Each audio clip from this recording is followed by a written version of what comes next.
Thanks for tuning in to our seller interview series. Of today, we've got a service business for sale in the publishing niche for B2C and B2B, offering a unique marketing service for its customers. Created in July 2013, this business makes $5,958 per month in net profit, and the listing number for this business is 40925. Now, we do these interviews to give potential buyers more information about both the seller and the businesses they're looking to purchase. We hope these insights are helpful for you in making a buying decision. We've got the seller with us today to go through the business and cover everything from niche selection to traffic and monetization. Thanks for coming on, Patrick. Thank you for having me, Gregory. Yeah, absolutely, man. That's good to have you here. Before we dive into the questions, just to give a quick summary of the business for everyone listening in. This business was built in July 2013, has a monthly revenue of $9,088 with expenses sitting at $3,130 for that total net profit of $5,958. Now that is over a 12-month average, and with the sale of this business includes all the domains, the code-based membership, ownership of the accounts where seller manages, the freelancers, the social media channels, advertising accounts, the analytic dashboards, project management accounts for the managing process, and the seller will also has guides for new and existing staff along with the video tutorials. So that's quite a bit that was coming with this business. So tell me, Patrick, can you tell us a little bit about your background in building and running online businesses? Absolutely. So my background originally was actually law. So I studied law, but decided to move into a different area. Just my interests changed. So I actually went and worked for a large company, well, a startup at the time, but now quite a large company called trendhunter.com. They had been very successful in online publishing, growing to billions of views, purely using digital and social marketing tactics. So I went and worked there for a while, learned a great deal. And it was at that point that I then returned. That was in Toronto, Canada. I then returned to the UK and used a lot of that, knowledge and information I'd gathered to consult for various businesses. One of the businesses I started consulting for referred me to a business in the current niche, so the niche where this business is based. And that was my first exposure to this particular niche. I worked with that company for quite some time, discovered there were a lot of problems within that niche that could be solved, and some of the campaigns I ran for them were very effective. So that was the initial idea for the site. I thought if it's very relevant for this business, there are a lot of other people it could apply to. And it grew organically from there into what it is today. That's awesome. So it's kind of a natural growth into the niche. For someone that is looking at this business, I know it's a service business and we don't want to give away too much, but could you just briefly describe how this is making money, like how the business is generating revenue? Absolutely. So our customers come to us because essentially they're selling something, and there are two key elements that they need to improve those sales and widen their awareness. So our service is based purely around providing those, essentially solving those two key problems that they have. And we do that through a completely processed system, as well as using freelancers to do so. So it's very much a marketing solution that we're providing, a marketing service that's being productized. And you have staff, or you manage freelancers. How many are on your team? Sure. So I have one main member of staff. She has been with me for over a year and a half now, potentially longer. She does the bulk of the work and the bulk of the management in, the process, taking it from one end to the other. I then have some other freelancers that have been with me for a long time. They provide, again, certain elements that are very important to the process. So there's one freelancer, one member of staff who's contracted to run the majority of the business, another member who's also on a contract who does there's a lot of research that's quite important to delivering our service effectively. So essentially it's three main members of staff and one main freelancer. There are a few other freelancers that we use occasionally for some of the other services that we've then added on to kind of add extra revenue. But yeah, they're kind of the main three. So are all these processes pretty like SOP'd out? You have all you mentioned video tutorials, so have you done actual like Camtasia videos walking through the process, like this is how you do this is how you do this, so in case one of those freelancers or one of the employees quits, that the new owner could just show them like, hey, look, here's how you do it? Yep. So I had that. So maybe about a year into the business, I started hiring. And one of the people I'd initially hired left after I'd trained them. They'd gone on to something else. And so I then all of a sudden was back doing the work. I then hired someone else and was trying to train them. And it was really ineffective. So instead of using, me spending my time or having things written down, instead I decided to record using, screencast all the most important functions, the process. So now there is this catalog of videos for every single task, every function, every process, so that if in the future any staff member were to leave, it's very quick and easy to essentially just share these videos with any new hire, and they can quickly learn the processes. And it was myself actually going through and doing the work, so they can see step by step exactly what they need to do. So that's a smart move easy. On moving to the screencast thing, by the way. More people should do that. They don't realize how important it is until that one main person quits. Like, oh, yeah. Exactly. I felt that pain, so I decided to find a remedy. So you have this business is going well, it's making a healthy profit. You have the processes all outlined, videoed, and all that good stuff. Why are you selling the business? Why not just keep it and keep growing it? Yeah, so I very much enjoy the process of starting new businesses. That for me is really, what gets me going and what I enjoy the most. I've been working now in this particular niche, probably with the business and then prior to that consulting independently for around about 5 years or so. So really I'm just at a point now where I'd like to move on to a new adventure, a new challenge, just do something, in a different industry. So that's really the only reason. The business is, as I mentioned, it's processed, it's automated, so it doesn't take a huge amount of my time. So the decision to sell is not sort of a desperate one because it's taken up a lot of time. It's purely just, I think, the time is right. And I'd like to, if I could, just focus 100% and use also some of the capital for the new project. Do you already have a new project outlined, or are you still in the brainstorming phase there? Yeah, so I have a new project. I'd been working on it in the background for some time, exploring that, and just kind of over the past month, it's really started to accelerate and pick up, and lots of opportunities are coming my way linked to that. So yeah, it just seems like the right time to just put all of my focus on that and move on. Excellent. This is a good time to sell for sure. When you did create this business, though, what was the trajectory of it like in those first few weeks and months? Did you find that you were getting clients pretty easily, or did that take a while to kind of build a name for yourself? So it actually was fairly easy. I mean, the main reason it was easier was because I had the background in the industry. So I was able to start this with existing testimonials, existing campaigns, case studies of work I'd already completed. So that gave me the ability to launch it. I think without having, the ability to point to work I'd already done and successful campaigns I'd run and testimonials and good referrals, it would have been harder. But yeah, it started, as most businesses do, it was kind of a bit of a dribble at first, but enough to keep me going, and then has kind of grown from there and over time developed into a very steady income. So is there anything you learned from this business that you might be applying to your future businesses and sites? Like one thing that you did with this business that just worked really well for you? So absolutely. I think the one key takeaway is content.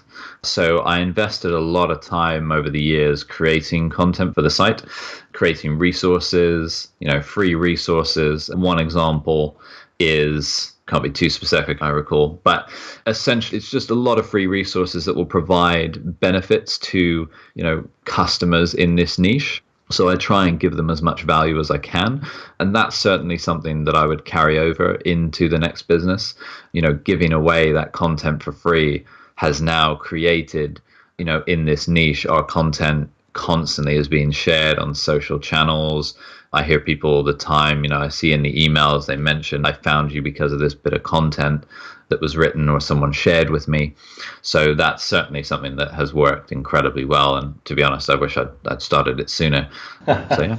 Yeah, content's one of those things. It's a slow burn, but the payoff Yep. is so huge with it. Speaking from experience being a content manager myself, Yeah. definitely a believer in content marketing. Yeah, that's right. Is there anything on the flip side, like something that you did that you wish you hadn't done, something that just didn't work and failed? So I did try some Twitter paid advertising. That was something that wasn't as successvel. I'm guessing by your laugh, maybe you have experience with that as well. It's funny. I think the Twitter ad model is actually really cool, but I've yet to meet anyone who's really succeeded with it. So that's where the laugh comes from. I've heard the story before. That's right. Yeah. Spent some money there and didn't see, the best returns. Facebook advertising has worked well.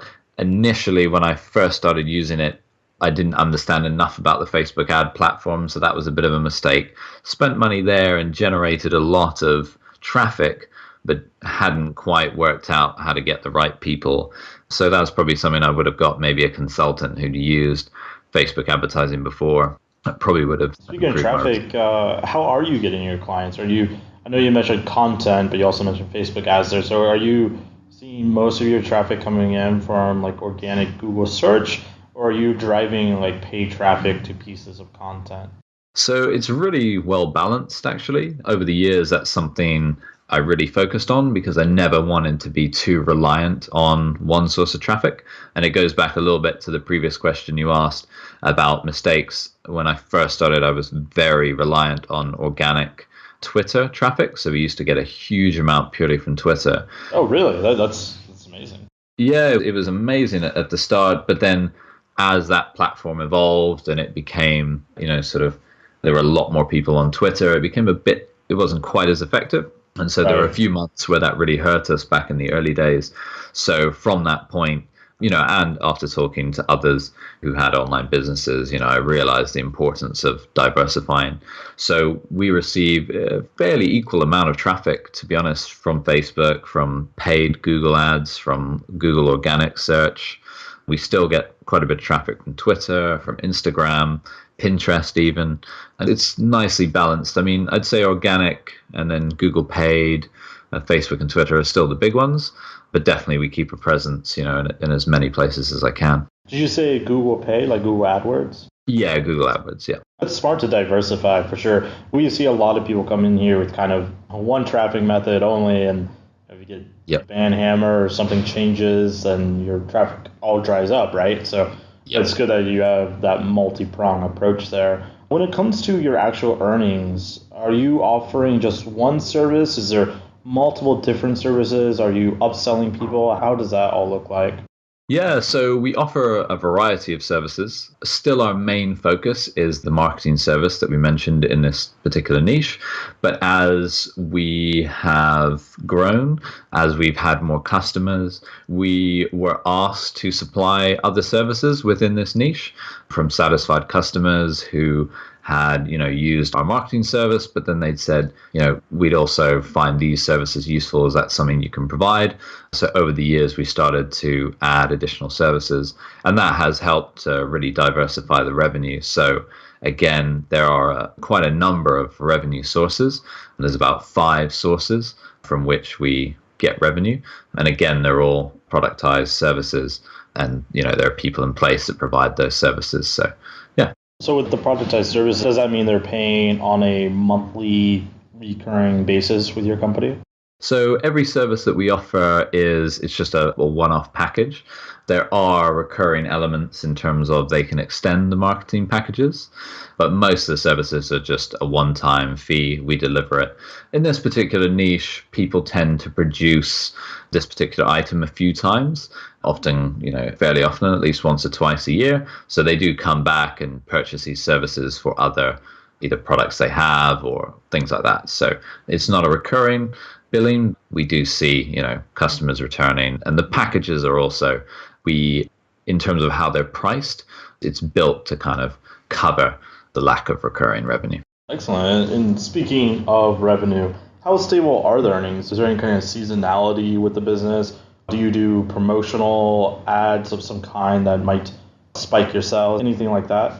Yeah, so the income is pretty well spread out throughout the year. There isn't any sort of particular months that are much larger than others in terms of revenue, except for December and January tend to be really busy for us. It coincides with, being a new year, and the particular products that we market, often they're items that people have, kind of promised themselves they will get on and produce. So around that time, it tends to be on their mind. I think also they get a bit of time over that period to think more about their products, work on it more. So December and January are times where over the past few years, I've definitely seen improvements there. This December and January, we spent a bit more money on advertising. So I would say that's kind of a time you can definitely take advantage. But it's pretty stable throughout, the full 12 months of the year. How many clients do you think you are servicing on a monthly basis, like on average? Yeah, the average number is around 20 to 25 clients. So not a huge number, but we charge very well for those services. So really our focus has always been, higher package price, but slightly less clients. It's just a good motto to go. The premium clients are usually a lot easier to deal with. So yeah, that's what we found. Much easier. So out of the average of 25, what would you say would be like the recurring clientele? Because you mentioned that in this niche in particular, they tend to produce new products that need your services 2 to 3 times a year. Out of that 25, would you say like how many of them are recurring customers? Yeah, so being honest, that's actually some data I haven't really looked into and in depth. It's more just been as I, tune in and out. Gut feeling, yeah. Yeah, because it's mostly left to other people, but I have just, from time to time, I see similar names come across the project management dashboard, and we do have some elements where we can keep track of that, and I can go through and find it. But it's just kind of, from observation that I know people are coming back. But it's a good percentage. It's slightly longer, so these products, it might be over the course of a full 12 months. So sometimes we won't see them again for 12 months. And we do have some customers that, produce a lot more than others. And we see them quite regularly. The whole 80-20 principle, right? Yeah. So you mentioned that you have been investing in content, at least initially, pretty heavily to drive that customer base. Are you still adding content on the site, and how much content is on there right now? Yeah, so there is a lot of content that's been added over the years, and there are kind of around about, I'd say, 10 articles that are the most popular and keep being shared, and they kind of just do their thing. I recently haven't been adding as much content as I used to, and maybe a post a month, just purely as I've been, starting to look at new ventures. So it's definitely an area, fortunately with this particular niche, it would be pretty straightforward to find someone to write for it. Even if it, that's one of the areas of opportunity I would actually look within some of our clients. Some of them would potentially be very suitable for writing this style of content. So it's purely just for me. I've written a lot of articles. I get a lot of traction. Maybe guilty of being a little lazy on that front. But yeah, at the moment, not producing a great deal of content. Yeah, cool. So you're not currently really adding any content on a monthly basis or anything like that? No. Cool. Let's pretend for a second that you're not going to sell the business. You're hypothetically just going to keep it and you want to grow it. What would be the least risky path you'd focus on to grow the business? Yeah, I think really it would be just putting more money into advertising. So the existing advertising channels, particularly the paid advertising, works very well. So that would probably be an area that I would be confident, adding, slightly more money every month. The other area would be content, and focusing on growing the mailing list. That is an area that I have grown the mailing list well, but I do feel it could be taken advantage of to a greater degree. So more content, with signups. At the moment, we really only offer sort of one free ebook around this niche, and there are definitely other items that could be written about. So that would be, and it works quite well. So that would be something else to offer, and very low risk. Well, how big is your email list currently? Do you know? So off the top of my head, it's just over 2,200 email signups. And then I've just recently done a deal with another site actually they wanted to offer our ebook for free they're running a campaign to promote something. So they're going to offer our ebook to their email list. And we will also get all those individuals who've signed up. They've also have been notified that they will be added to our email list as well. So that at the moment, I think was around about over 500 people extra, all relevant to this niche and still growing as well. I believe that ends around the end of the month. So yeah. Oh, that's great, man. Are you doing much email marketing to them? Like, so you give the free ebook, let's say they're on your list for 2-3 weeks. Is there an autoresponder campaign you got going out? Do you have anything fancying in there? Like, if they don't open up a certain email that gets on another track or anything like that? So the email automation that I have is quite basic. That's definitely an area that could be improved upon. So at the moment, it's very gentle. People get added to the email list. They sign up, either by submitting an inquiry, or there are a few free resources, again, that to gain access to, they have to submit an email. And really, the list at the moment is very gentle. We, send them initial email and just say, this is how you got on the list. These, our emails are going to mainly contain just free resources, content we've written over the years, links that you might find useful. Either stay on board or, if that's not what you're interested in. And then we just send them, a few more emails like that. They're not very, maybe I've gone too far the other extreme. They're not salesy at all. Don't really mention our services much up until the last email. And I haven't done anything with if certain people are clicking certain links or going to certain pieces of content to then send them emails related to that. There's definitely an opportunity to do that. So yeah, could definitely be improved. Excellent. I'm always curious about email marketing. I find it such an intriguing marketing method. There's that old cliche line that money is in the list, but yeah, very few people actually ever build their email list. So it's quite exciting that you did. Yeah, I was guilty of it for a couple of years, not really building the list at all. It's only sort of been the past kind of 12 months or so, 18 months, where I've really started focusing on actually growing an email list. Because I don't know why, but it was always something. There's always something else on the plate, right? I'll get to that eventually. Whatever. Exactly. I asked you what you'd focus on in terms of least risky, but what would you do if you were incredibly risky and just wanted to grow the business as quickly as possible? Would you do anything different?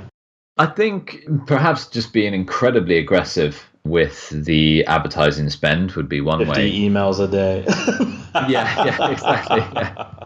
Just email everyone as much as possible. Yeah. So you could be, perhaps a bit more pushy with the emails. There are a few services in this niche that, as I was reading through the questions actually for this interview and thinking about the opportunities, I realized I haven't been promoting as heavily as I could. So yeah, investing perhaps in a designer to create specific landing pages for some of these services, and then spending on promoting those services specifically would probably be effective. I know you're currently in the UK. Are most of your clients also UK, or are you serving different markets like the USA market and so on? Yeah, so over the years, we've worked with people from all over the world. We've worked with people in America, Canada, Ireland, the UK, Australia, Asia. Those are just a few that spring to mind. So our clients can be absolutely anywhere. So not only is this business, location independent in terms of the owner, it's also location independent in terms of the clients as well. And recently we even worked with a lady from Saudi Arabia. Oh, wow. So yeah, people from all over. Yeah, it's really exciting. Truly a global endeavor. Yeah. Absolutely. So in terms of the buyer, what do you think the biggest risk is with this business that a buyer should be aware of? Yeah, I think so. There's one specific element that's really key to success with every campaign, and the person in charge of that research around the campaign is really important. There are plenty of people you can hire to conduct that research, but you have to be very I always, kind of test them first. It was one of the issues when we first started that if the research wasn't done effectively, then the campaign wouldn't be successful. And of course, you'd have an unhappy client. So that's just an area to really bear in mind. I'll certainly work with any buyer to explain how to make sure that any individual you hire to do that is right. At the moment, of course, we have someone doing it who's really good, but that's definitely kind of one of the areas is just understanding that very effectively. And then also another one, as with any service-based business, is managing expectations. Really important to understand, how to manage that for the client with these products without explaining the niche too much. There can sometimes be, they expect a huge amount in terms of what might happen to their product. So just with the right education and the right contact from the salespeople, it's just important to manage that. Now, when it comes to actual work required with what you are doing as the owner, kind of just describe what your weekly or monthly tasks look like to maintain the business? Yeah, sure. So one of my main tasks really is the advertising. So I will spend a fair bit of time in Google AdWords, go through that and review, keywords, what's working well, what isn't working well. So that's really one of my main tasks.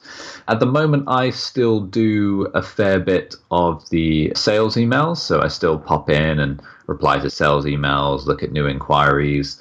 I have more recently started giving more of that over to someone else. So that's definitely helping. And really, I spend a lot of time just reviewing strategy, considering where the business is going, how it can be improved. I've managed to remove myself from most of the day-to-day tasks.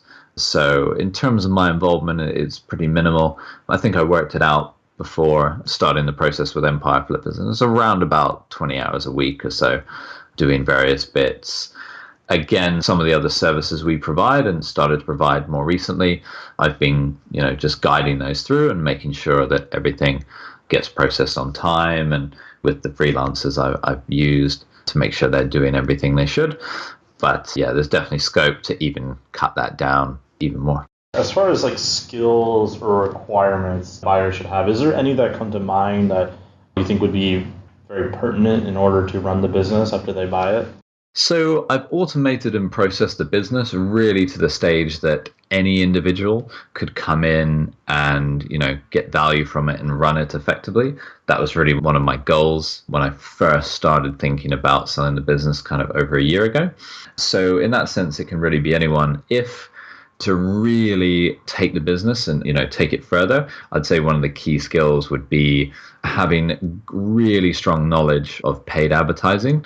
I think would just help you, supercharge the income and really take it to a new level, whether that is the buyer or, they could hire a consultant that could help them with that. But I think that skill would be really useful. And as we mentioned before, email, someone who's worked heavily, with email campaigns and how to get the most from that. Ultimately, the niche this business is in, and with all the guides and tutorials, any buyer can really come in and understand it and, just keep the business running. But those are some areas where if they have some, skills themselves or they have the funds to hire a consultant, they could probably really push things forward. Moving to some wrap-up questions here, would you be willing to commit to a non-compete with the new owner? Yeah, I'm very happy to sign a non-compete. The new venture I'm working in is completely unrelated to this niche. So yeah, absolutely happy to do that. Do your employees already, your main employees and the contractors already know that you're selling the business? I'm assuming that they would be coming with the business. Is that correct? Yeah, that's correct. So they would be coming with the business. They have been made aware. They're absolutely happy to continue working for the new owner. Ultimately, their processes and their tasks, their day-to-day won't change, regardless of who's in charge. So they're very happy. Excellent. And how much support would you be willing to offer the new owner? Yeah, I'm very happy to offer, as much support really as, to get the new owner up and running. I want the new owner to, take over the business and feel confident going forward. I really understand everything about it. So yeah, this is the first time I've sold a business. So in terms of the exact amount of time, I'm not sure. But it's something, I'm very flexible. I'm happy to discuss with the new owner, right. What they within feel. reason, of course. Yeah, exactly. An hour, Skype calls every day. Yeah. Where are you, Patrick? You promised me you would be Exactly. flexible. Yeah, exactly. Yeah. Obviously, the best case scenario here for you and for Empire Flippers is someone comes in and buys the business outright for full price. But would you at all be open to a split or earn out, say like 80% up front and maybe 20% over earn out over a certain period of time, or maybe 20% after certain training goals are reached or something along those lines? Yeah, I'm definitely open to discussing that. Yeah, I mean, ideally, as you say, the best is someone comes and buys it outright. But I'm also, the income's been so stable for so many years that, I'm absolutely happy if someone would like to consider some small percentage in terms of an earnout. Definitely because of the value of the business and, the value I've built up, I would still like the majority of the funds to be paid up front. But yeah, definitely happy to discuss, something that was 80-20 or something like that. Yeah, definitely. Obviously, each one of those is definitely individualized, case by case basis. So I Yeah. know that question could be a bit difficult to answer. Yeah. Before I ask you my final question, Patrick, I just want to give a quick summary of the business again for everyone out there listening in. As I mentioned, the business was built in July 2013, has a monthly revenue of $9,088, with expenses sitting at $3,130 for that total net profit of $5,958. That is over a 12-month average, and assets including the sale, obviously the domains, code base, ownership of all the accounts where the seller currently manages their freelancers, social media channels, advertising accounts, analytic dashboards, the project management accounts, and the seller also has the guides for new and existing staff with the video tutorials that has all these standard operating procedures in case there is any kind of turnover or anything along those lines, as well as an email list just numbering over 2,200, which is a pretty decent sized email list right there. So my final question for you, Patrick, is what is your best pitch in 30 seconds or less on why someone should purchase this business? Absolutely. So it is in a very strong niche, in a niche where the trend is moving towards the services that we provide. So it's definitely set up for growth in that sense. It provides excellent revenue for, at the moment, fairly small amount of time, which I also feel could be reduced further. It's been established for nearly 4 years now as well. So really has proof that it's not just a flash in the pan. It's funded me, for 4 years with a full salary, so very, very strong revenue, completely location independent as well, and offers you the ability to serve clients worldwide. So that would be my 30-second pitch. Enjoyed the pitch. It's very nice. Excellent. Yeah, I think it's a cool business. We don't often see service businesses like you on our marketplace that have the full setup. I really love that you have all the standard operating procedures down to the point where you have video showing them exactly what to do. I think that's awesome and really cool. For everyone out there, if you're watching this on our YouTube channel and you want more information, the link will be below this video that will take you to the marketplace listing. Now, if you're watching this on the actual listing page and you want more information, you can become a depositor today. It's super easy. All you have to do is click the button, make a deposit, and you'll be given everything you need to review this business. So Patrick, thank you so much for coming on, man. It was an absolute pleasure. Thank you, Gregory. Yeah, really enjoyed it. Great to speak with you.